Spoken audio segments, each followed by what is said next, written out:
સિટીમાં અજુગતું લાગે, શહેરમાં ઇફેક્ટ થોડી, શહેરમાં થોડુંક એવું લાગે.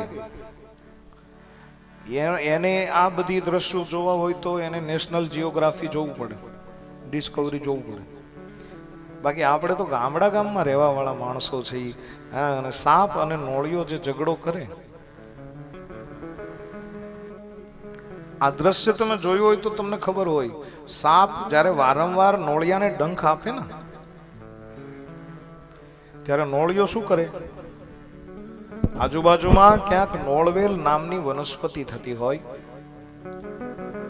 આપે જોઈ હોય. અને નોળવેલનો ગુણધર્મ શું છે, નોળવેલ સૂંઘ્યા હોય એટલે સાપનું ઝેર ઉતરી જાય. ધન્યવાદ. પધારો બાપ, પધારો, આવો. અમારે રાપડાથી બાબુ કાકા, અમારા માધાતા ગુસાભાઈ, રામાતા, અમારા રાવત કાકા. આજ લગભગ રાપડા શરૂ થયું છે સાહેબ. મારા ગામનું મને ગૌરવ છે. નાનકડું આમ તો અમારું ખોબા જેવડું ગામ છે, પણ હું શું કહું, ગામ મને હથેળીમાં રાખે છે. આ રાવડા ગામના તમામ જે ભાવિક ભક્તો છે એના માટે કરતલ ધ્વનિથી સ્વાગત કરીશું આપણે. જોરદાર તાલીઓના ગડગડાટ વડે આપણે સ્વાગત કરીએ. ધન્યવાદ. અઘરું પડે.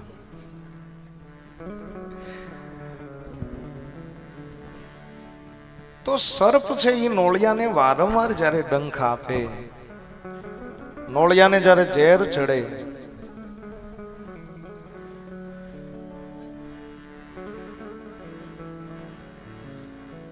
ત્યારે નોળિયો શું કરે,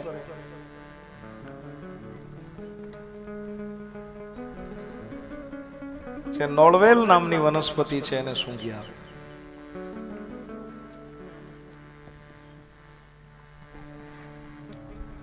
અને નોળવેલ નો ગુણધર્મ ઈ છે કે ઝેર ઉતારી દે.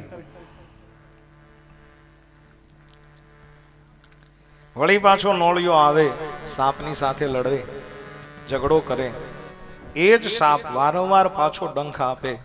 જ્યારે ઝેર ચડે એટલે નોળિયાનું પહેલું કામ નોળવેલ સૂંઘી આવવાનું.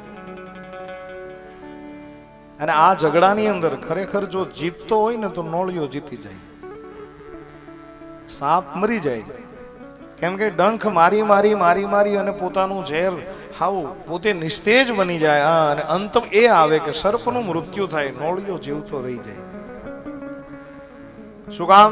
એને નોળવેલ સૂંઘી છે એટલે.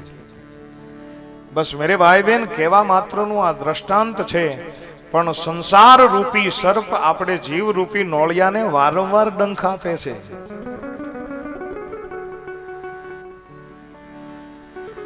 તો આપણે જીવરૂપી નોળિયાએ કરવું શું? જ્યારે સંસાર રૂપી સર્પ જીવરૂપી નોળિયાને ડંખે, અને જ્યારે ઝેર ચડે ત્યારે આપણે બધાએ શું કરવું? બોલે આવી રામ કથા રૂપી નોળવેલ હાલતી હોય ત્યાં બેહી જાઓ, સંસારના ઝેર ઉતરી જશે સાહેબ.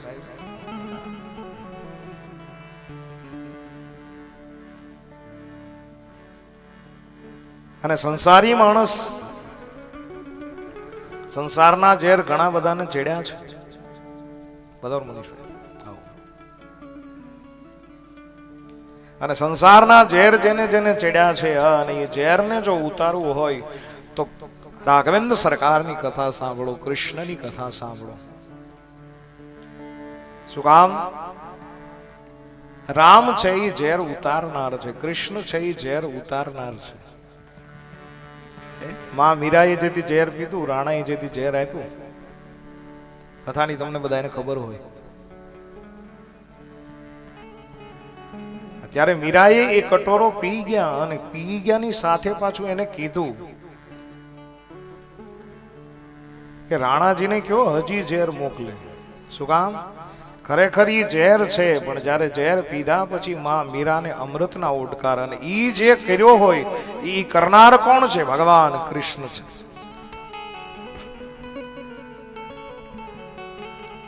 જે ઝેર ઉતારનાર છે ભગવાન કૃષ્ણ છે. રાઘવેન્દ્ર સરકાર છે, અખિલ બ્રહ્માંડનો નાથ છે. અને એટલા માટે માં મીરાએ ગાયું છે કે રાણાજીને કહેજો હજી ઝેર મોકલે, હેજી રાણાજીને કહેજો હજી ઝેર મોકલે. કામ વાલો મારો ઝેરનો જાર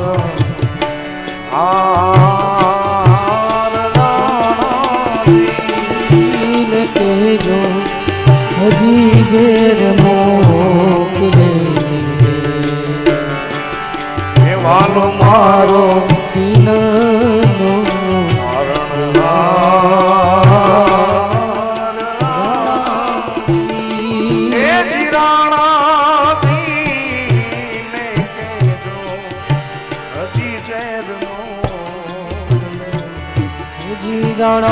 રાણાજીને કહેજો હજી ઝેર મોકલે, વાલો મારો ઝેરનો જાર રાણાજી, એ જી રાણાજીને કહેજો ફરી ઝેર એવો રાણાજીને કહેજો ફરી ઝેર મોકલે, એજી ઝેરને જીરવવા જીવન મારો આવશે, ઝેરને જીરવવા વાલો મારો આવશે, એજી ઝેરને એ જીરવવા વાલો મારો આવશે, એજી ઝેરને જીરવવા વાલો મારો આવશે, હે કૃષ્ણ મારો દીનનો દયાળ,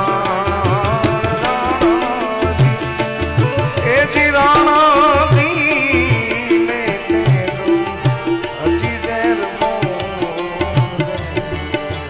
રાણાજીને કહેજો હજી ઝેર મોકલે, હે જી રાણાજીને કહેજો ફરી ઝેર મોકલે, એજી રાણાજીને કહેજો હજી ઝેર મોકલે.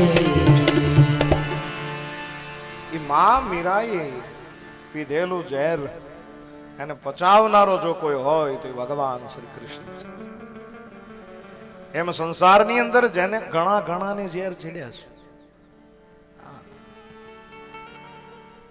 બતાવો દાદા જય હો. સંસારની અંદર ઘણા ઘણાને ઝેર ચડ્યા છે અને ઘણા પ્રકારના ઝેર હોય.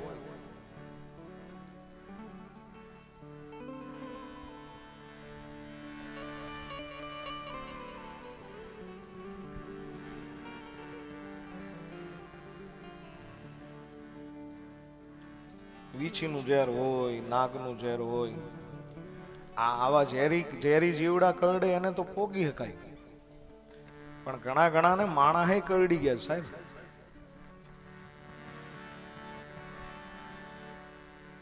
ઘણી ઘણી વાર હું એક દ્રષ્ટાંત આપ્યા કરું. એક ડોક્ટર પાસે 4-5 જણા એક દર્દીને લઈને આવ્યા અને કીધું કે ભાઈ આને શું થયું છે? ત્યારે કીધું કે ભાઈ આને વીછીએ ડંખ મારી દીધો છે, ઝેરી કાતિલ ડંખ છે અને ઉતરતો નથી. ત્યારે ડોક્ટરે કીધું કે ભાઈ એક કામ કરો અને સુવડાવી દો, ઇન્જેક્શન મારી દઉં, થોડી ઘણી 2-3 ટેબ્લેટ આપી અને કીધું કે સવાર બપોર સાંજ આને લઈ લેજો, મટી જશે. વળી 10-15 મિનિટ થઈ ને એટલે વળી પાછા 10-12 જણા એક દર્દીને લઈને આવ્યા. ડોક્ટરે પૂછ્યું આને શું થયું? ત્યારે કીધું આને સર્પ કરડી ગયું છે. ખેતીવાડીમાં કામ કરતો હતો અને સર્પ દંશ થયો છે અને વળી પાછું દર્દીને સુવડાવી એકાદો બાટલો ચડાવ્યો, ઇન્જેક્શન આપ્યું, 2-3 ટાઈમની ગોળીઓ આપી અને કીધું કે 2 દિવસમાં આનું ઝેર મટી જશે. 10-15 મિનિટ તે ડોક્ટર પાસે વળી પાછો એક દર્દી આવ્યો, 5-15 જણા સાથે છે. અને ડોક્ટરે કીધું કે ભાઈ આને શું થયું છે? ત્યારે ઓલા બારે રહેલા ભાઈઓએ કીધું કે ભાઈ આને માણસ કરડી ગયો છે. ત્યારે ડોક્ટરે ના પાડી દીધી કે આની દવા કોઈ છે નહીં, કેમ કે જેને માણસ કરડી ગયા હોય ને એને રામ કથા સિવાય નો સારું થાય સાહેબ. રંગ રંગીલી આ દુનિયામાં લાગી ગઈ માયાની આગ. ઘણા માનવ માંથી માનવતા ગઈ ને પછી થઈ ગયા ઝેરી નાગ. ઈ જે ડહે ને એના માટે સત્સંગ કારગત થાય. એટલા માટે કહું છું કે સંસાર રૂપી સર્પ જેને જેને કરડ્યો હોય તો જીવ રૂપી નોળિયાવે શું કરવું? બોલે રામ કથા રૂપી નોળવેલની અંદર આવી અને રામ નામની સુવાસ લઈ લો મારા બાપ, સંસારના ઝેર ઉતરી જશે.